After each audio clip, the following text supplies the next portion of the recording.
And welcome, Hoosier fans, to another episode of Podcast on the Brink, your weekly dose of Indiana University basketball news and discussion. I'm your host, Jerod Morris. Podcast on the Brink is a joint production of the Assembly Call and Inside the Hall. For complete coverage of IU basketball, visit assemblycall.com and insidethehall.com.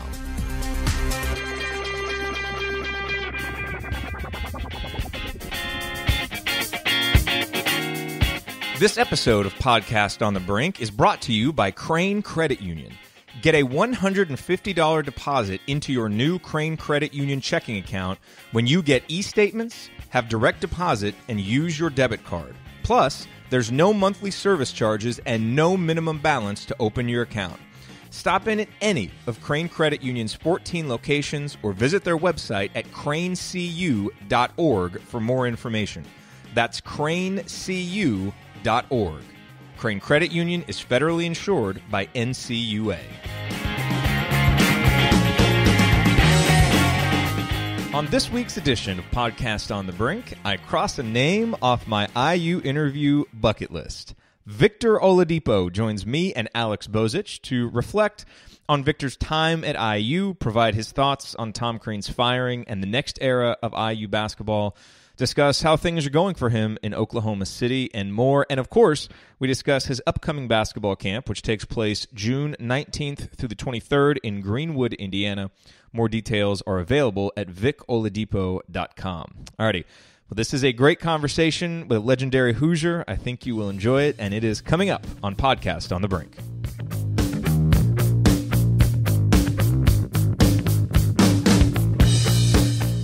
Hey, real quick, a word about this week's sponsor, SeatGeek. Buying tickets to sports and concerts can be complicated, but there is a better, simpler way to buy with SeatGeek. SeatGeek is the smartest, easiest way to get tickets to live events, because with SeatGeek's seamless mobile experience, you can buy and sell tickets in just 2 taps. SeatGeek helps you find the best seats at the best prices, fully guaranteed. There really is nothing quite like seeing your favorite team or musician in person, and SeatGeek will get you closer to the action for a great value. I have SeatGeek on my phone, and it's by far the easiest way that I've found to shop for tickets. I can be anywhere, and like I just mentioned, with just a few taps, I can instantly find seats to anything that I want to go to. I actually used SeatGeek to buy tickets earlier this year to see Yogi play here in Dallas. I bought my wife concert tickets for the summer. So SeatGeek is designed to make your ticket buying experience easier than ever. They save you time and money by searching multiple ticket sites to compare prices and find amazing deals. Now, here's how to get an even better deal, which is Podcast on the Brink listeners get $20 off of your first SeatGeek purchase. Download the SeatGeek app, enter the promo code BRINK, B-R-I-N-K today, and you'll get $20 back from SeatGeek. That's promo code BRINK, B-R-I-N-K. And now, on with this week's episode of Podcast on the Brink.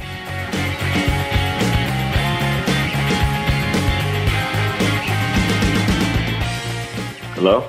Victor, welcome to the show, man. It's great to talk to you. How you doing? Doing well. This is Jerod Morris. I'm here with Alex Bozich of Inside the Hall. How's it going, Vic? How you guys doing? How y'all doing, man? How's everything? We're doing well, man. Things are going really good. It's great to talk to you. How are you spending the off season? I'm actually in Florida right now working out. Just getting after it, really. Trying to get better. It's the biggest thing. You know, that's interesting that you mentioned that, because one of the questions that I wanted to ask you is, there are obviously a lot of guys who have similar physical profiles to you in terms of size and athletic ability, but, you know, obviously over the years you've passed him up to become an All-American, number 2 pick, you know, now a guy the Thunder are building around. What do you think has kind of separated you and allowed you to have the success that you've had? I think the biggest thing is just my work ethic. Just always working. Going through the college ranks, there's a lot of guys who, were ahead of me. A lot of guys who are more skilled than me. But I felt as though that I worked harder than everybody else. And when you do that, and when you put in the extra work, and you kind of separate yourself. You have no choice but to separate yourself, because you have that confidence in your work ethic. And I think that's the biggest thing that separated me from everybody else. Yeah. And one common theme we kind of hear every year, us as IU fans and media is, people trying to identify the next Victor Oladipo, the guy who is going to make a huge leap, or kind of an unheralded recruit who blows up. Do you think it's good to hold players at IU to your standard, or do you think that's an unfair comparison to make? I think that's a little unfair. Everybody's different. Everybody's path is different. Everybody's lives are different. You could say maybe somebody could follow my blueprint, do something like that. But to be compared to me is kind of unfair. If anybody want to compare, you try to compare yourself to Isaiah Thomas. I mean, he the best, probably one of the best, if not the best IU player to ever live. Him, Coward Chaney, you compare yourself to those guys. Me, on the other hand, I was trying to be like those guys. So, I mean, it's a pecking order to me. I feel like those guys are, heralded and IU greats, and guys, when you come in, you should strive to be like them. So you ain't got to worry about it. I think you ain't got to compare yourself to Victor Oladipo. Try to compare yourself to the greats. And that's what I try to do, and it turned out great for me. So you might as well do the same. Vic, I think the first time we ever spoke was the fall of 2009, right around the time you committed to IU. 8 years later now, you're 4 years into your NBA career. Could you ever have imagined at that point where you would be today? I had a dream. I definitely dreamt of being where I'm at today, and dreamed about playing in the NBA and being a number 2 pick and things like that. But back then, it was so small, and I really didn't think it would happen. I kind of even surprised myself a little bit. But again, it all just had to do with how hard I worked. Back then, guys would tell you, my teammates would tell you, my coaches would tell you, I was a gym rat. I stayed in the gym, and I just wanted to do something bigger than myself and have my team winning, and that turned out great for me as far as my future and my career. So, no, to answer your question, no, I didn't think I would be where I'm at today, but I am, and it just solely because I worked hard. What was the biggest adjustment for you going from Orlando to Oklahoma City? I know it was obviously you're going from a team that was rebuilding to a team that's expected to compete. I mean, what was the biggest maybe thing you had to get used to being there at Oklahoma City? I mean, I think it's just like any new situation, just getting accustomed to everything, everybody around you. I got to relearn how to play with certain guys because I've never played with them before, whether it was Russ, Steven Adams, Andre Roberson, Damo, all those guys over there. So it's like, for instance, your first year at school, or your first year at school. Your first day is different. You're meeting people and everything, but that first year, there's a lot of ups and downs. You're still getting to know people, but after a while, then you just start clicking. So, I mean, that's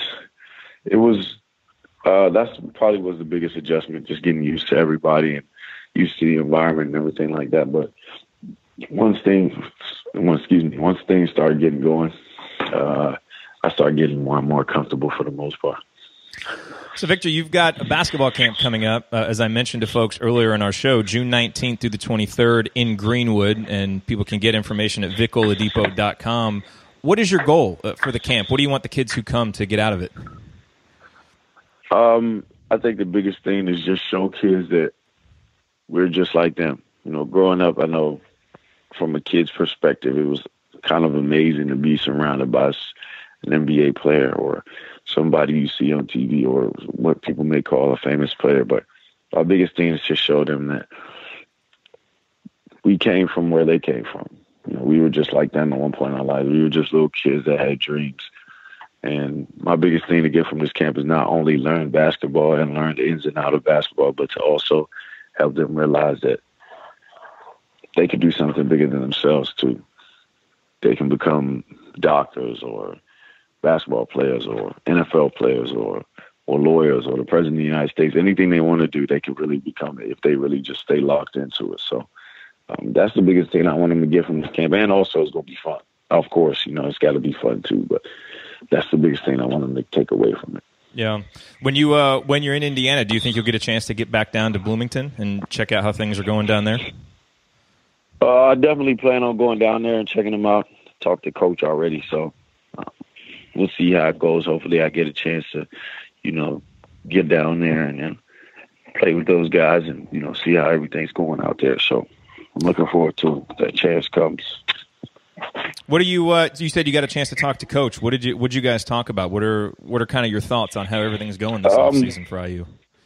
I was just telling him congratulations, and I thought he was a great fit for us, and I'm looking forward to the season and seeing what the season holds. And if he needed anything, just let me know. And told him I planned on coming out there and hanging out with those guys. So yeah, nothing crazy, just trying to get acclimated to him. Yeah. Do you think a lot of the guys who played for Coach Crean will, are going to stay supportive of the program and still be coming back to IU to help bring the new young kids up? Yeah, definitely. Because I think Coach Crean will want that from us as well. Just to stay supportive. Is still our university, still our fans, still our classmates who went there. We still went there. This university still did a lot for us, so we're still going to be supportive. Yeah. Well, Victor, I know that you've that you got a workout coming up, and so we want to be respectful of your time. Kind of as one of our final questions to you, as you look back on your time at IU. I mean, obviously, there's so many memories that you created, for fans like me. But what kind of memory sticks out the most to you, and what accomplishment from your time at IU are you most proud of? I think I'm most proud of winning the Big Ten championship. It had been the first in a long time in IU.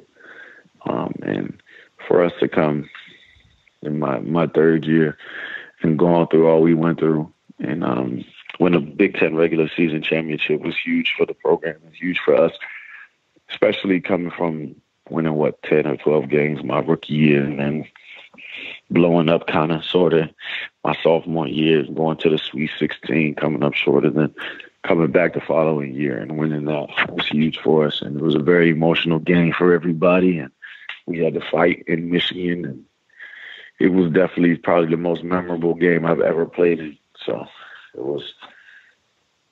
that's probably my biggest memory and my biggest moment and one that I'll never forget. Vic, I've always wanted to ask you, when you look back at your time at IU playing in the Big Ten, what was the toughest road venue in your mind to go play in the Big Ten? Because it's always a debate among Big Ten fans who has the best home court advantage. I think IU fans like to think they have the biggest home court advantage. But when you went on the road, what was the toughest the venue you went into? Man, Purdue was always crazy. Purdue was always crazy.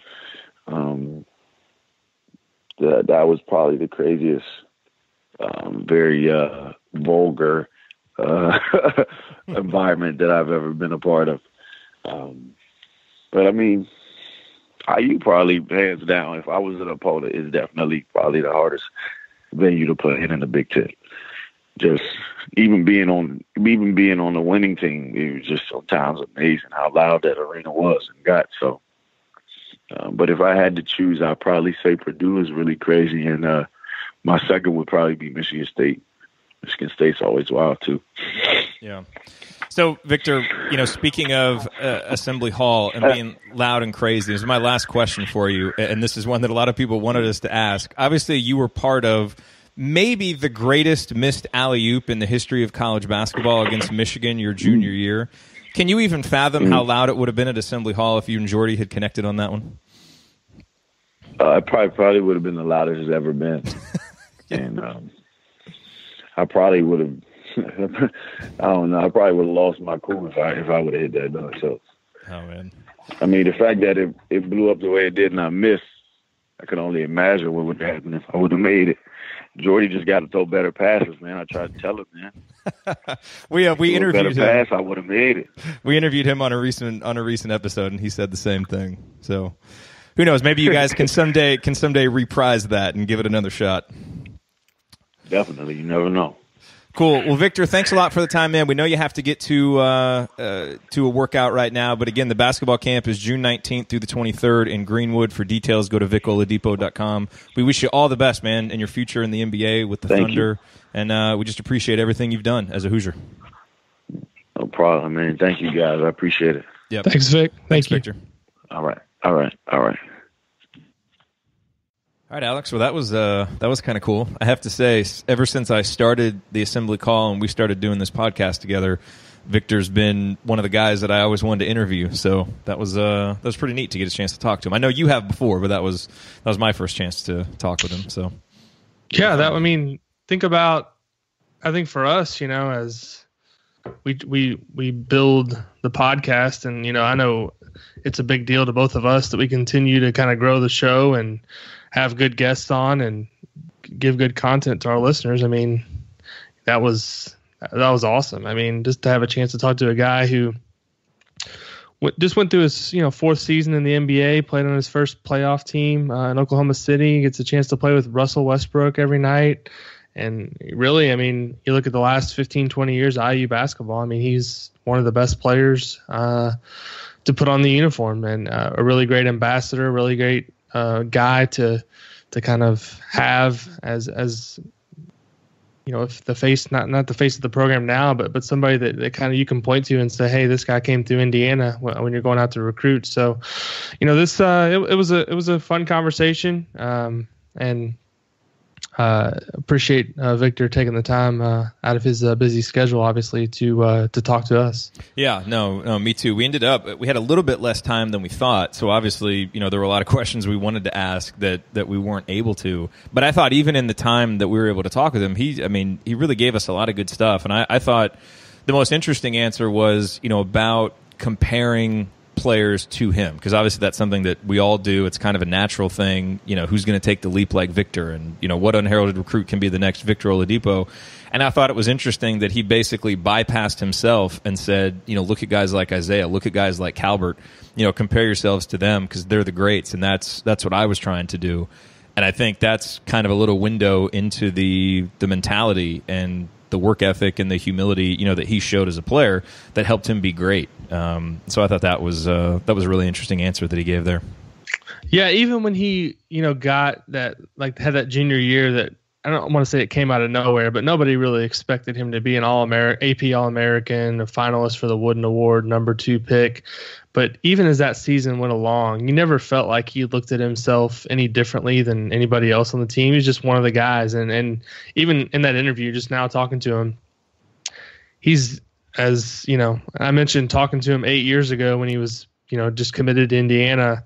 Seems like the same person as he was then. Obviously he's grown, matured, become a man, and has a lucrative NBA contract to look forward to enjoying. But in terms of his personality and how he seems to treat people, doesn't seem any different than he was now. And that's not the case for a lot of guys who go on to have careers like he's having. And so I think that's a testament to his character and the kind of person he is, just that he's kind of, that takes the time out to, do these camps, obviously, and coming back to Indiana, it shows that, he really cares kind of about, the school, the state, and just, getting involved with things like that. That's not all that common. I don't feel like, and with NBA guys of his stature. Yeah, and it's nice to hear that he's planning on going back to Bloomington, that he's talked with Archie Miller. So I think that's maybe one thing you worry about when a coach gets fired is will there be a rift between the players that were kind of loyal to him and the new guys coming in. And it sounds like, certainly having Derek Ellison on the staff I'm sure helps, but it sounds like that shouldn't be an issue and that there should be some continuity, in terms of some of those guys like Victor, kind of still being around, being interested in the program and hopefully helping to pass down some of those ideals to the new guys, which you see at a lot of the big programs. We often talk about Michigan State as an example of that and as something that Indiana really needs to build. And so hopefully that's something it certainly seems like Archie wants to build, and it seems like a guy like Victor is receptive to it. So I think that's something else I think to be encouraged by if you're an Indiana fan. Absolutely. We saw the picture, I think it was in April when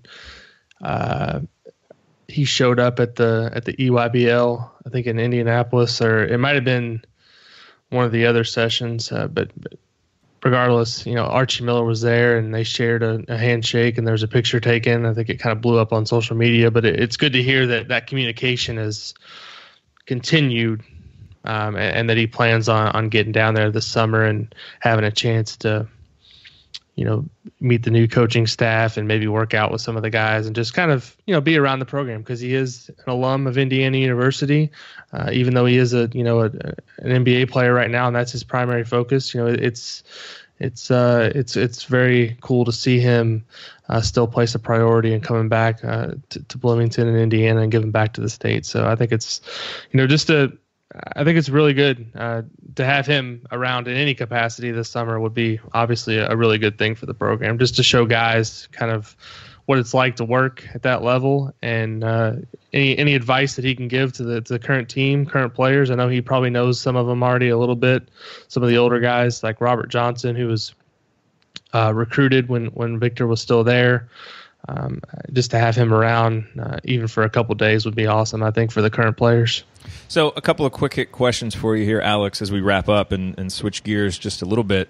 Obviously, since you and I last talked, we had the Hoosiers Winery event, and Josh Margulis was on with us last week and did a really good job, I thought, of providing some reaction to that, and then also talking about what he saw out at the EYBL event in LA. But you were there at the Hoosiers Winery event. What was maybe your one or two biggest takeaways from that event?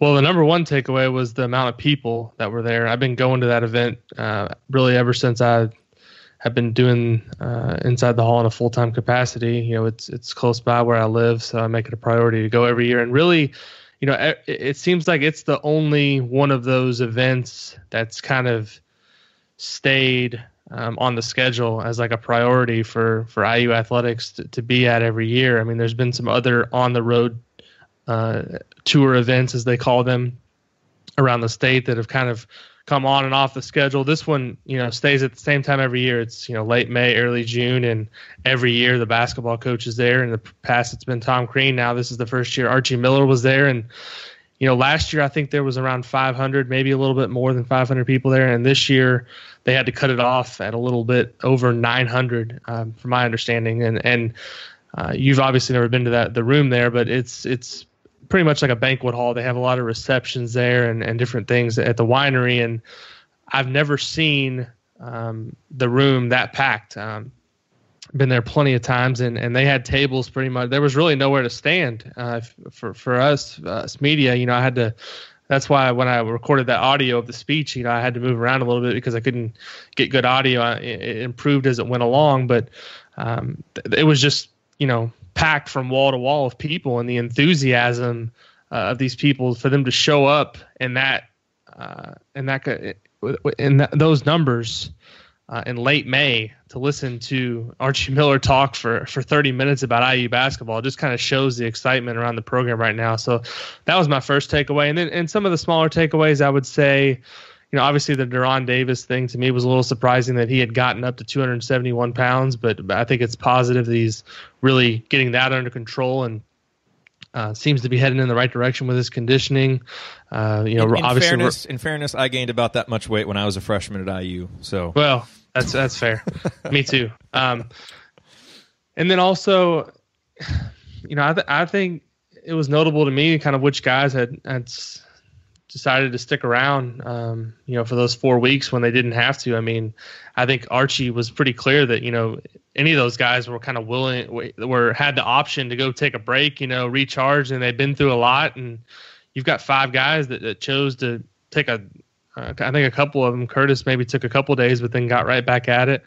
Robert, I know, took a little bit of time, but I mean, you had Robert Johnson, Juwan Morgan, Curtis Jones, Colin Hartman, and who's the other one? Deron Davis, all on campus for the first summer session, working out with the coaching staff and getting acclimated with Cliff Marshall, who I had a chance to meet down at Hubers as well. So, I think those were kind of the main takeaways for me. Really, the main one obviously was the fan enthusiasm and the amount of people that showed up. Just kind of shows and validates that people were ready for a change. Yeah, I've been excited to hear Coach talk about Curtis Jones, and excited to see him stick around. I think he's such an important player next year and such an X factor because, obviously he was huge in Indiana's most important win last year against Kansas, but was non-existent in so many others. But he's such a talented player, has so much ability. And I think he could really be a guy, if he makes a jump, could really change the complexion of how the team looks next year. And I'm starting to get more and more optimistic that it could happen. So obviously, we need to see it on the court. But I think that's a guy that, again, I think there's a real possibility of him really improving as a sophomore, which would be huge for Indiana. In terms of recruiting, anything notable to discuss? Obviously, Josh has had a lot of reports from the EYBL event that everybody can check out at InsideTheHall.com.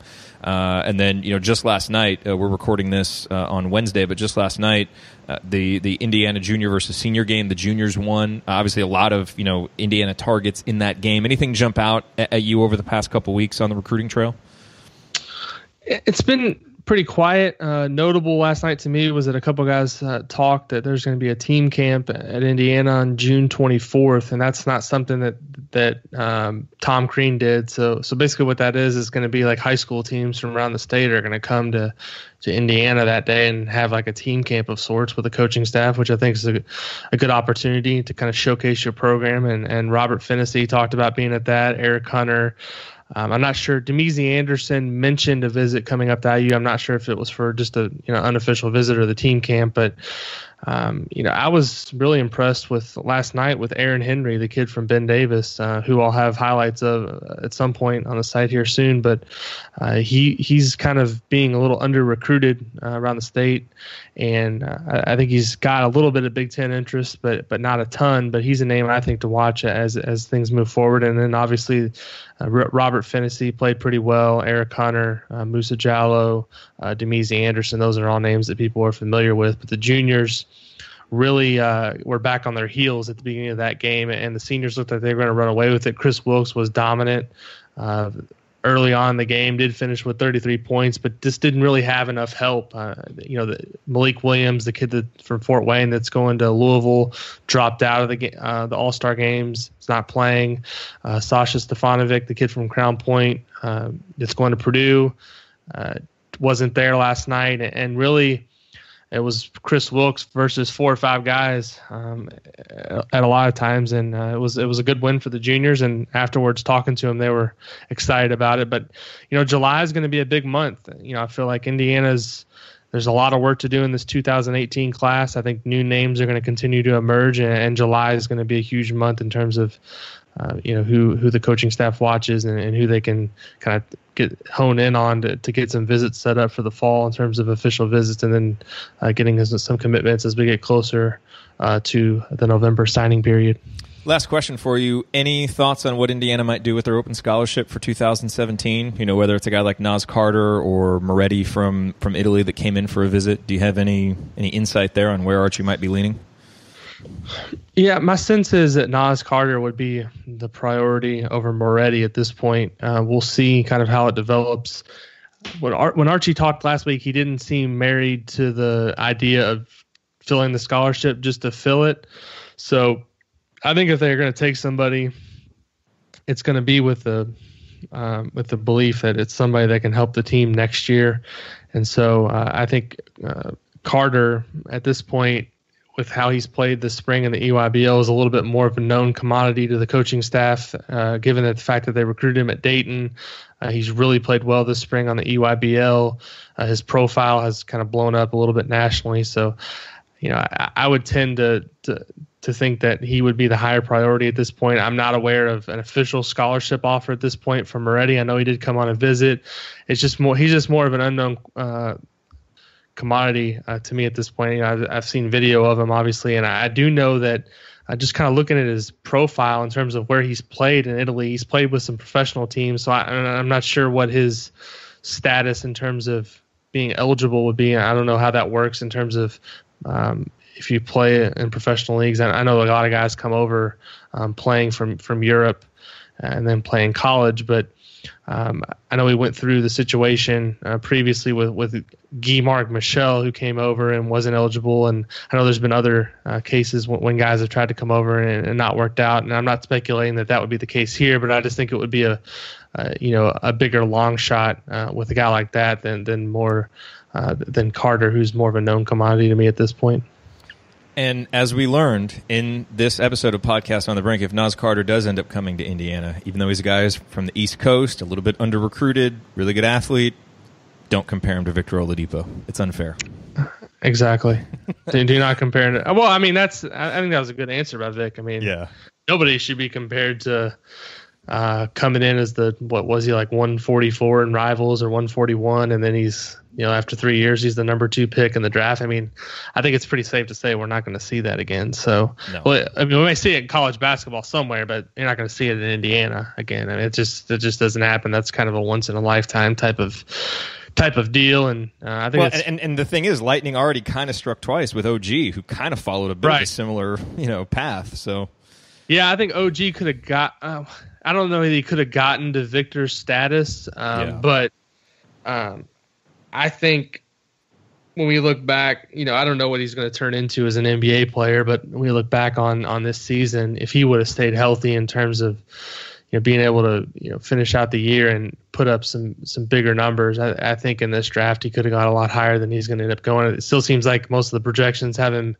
middle of the first round, but if he was not injured and was able to showcase himself more, I think he could have gotten up there pretty high, which that would have been pretty incredible for him. I think he was somewhere in the 200s in the 24/7 composite. For him to go top 10 in the draft would like you said, Lightning kind of striking twice. Well, it's funny how different those two guys' times at IU were, because OG obviously only spent 2 years, had those flashes of greatness, but, his draft stock is almost entirely based on potential, whereas Victor's draft stock rose just because of his overwhelming production and just how much he did, and, how much he meant, obviously, to the success of the team. So it was kind of interesting, the two different trajectories, although the basics of the story, kind of under-recruited, really athletic, worked hard to improve. Those parts of it are similar, but so many of the other particulars are different. But absolutely, both great Hoosiers in their own right. All right, well, this has been a fun episode. Good talking to you, Alex. Obviously, great, amazing talking to Victor Oladipo.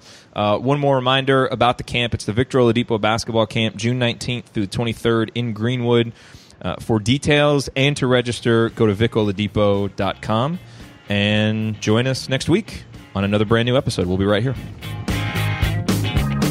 Thank you for listening to this episode of Podcast on the Brink. We always appreciate you being here. To get more from me and from Alex, visit assemblycall.com and insidethehall.com for complete coverage of Indiana University basketball. If you liked this episode, please consider sharing it with a friend or family member who loves IU basketball as much as you do. You can also support the show by leaving a rating and review on iTunes, which helps us get the word out to more IU fans like yourself. We'll be back next week with another brand new episode. Until then, as always, go Hoosiers.